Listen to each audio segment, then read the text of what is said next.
করবে নাকি পীর বাবা? আমার ভাইয়েরা, যে কোনো দরবারই খারাপ না। অনেকে বলে মুসাদ্দিক বিল্লাহ মাজারের বিরুদ্ধে কথা বলে, পীরের বিরুদ্ধে কথা বলে। কথাটা কিন্তু সত্য না, কথাটা কিন্তু সত্য না। হক্কানি পীরের দরবারে যাবেন, হক্কানি পীরের কাছে বায়াত হবেন, সেই বায়াতের দ্বারা আপনার কলব নুরানি হবে।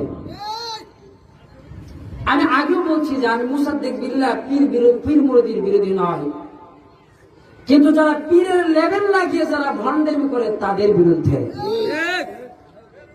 যে পীরের দরবারের মধ্যে গাঞ্জার আসর বসে, ওই পীর আর যাই হোক হক্কানি পীর হতে পারে না।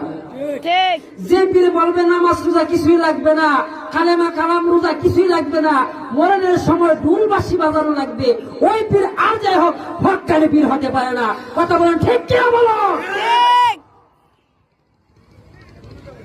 কারণ পীরদের কাছে গেলে, হক্কানি পীরের কাছে গেলে কলব নুরানি হয়।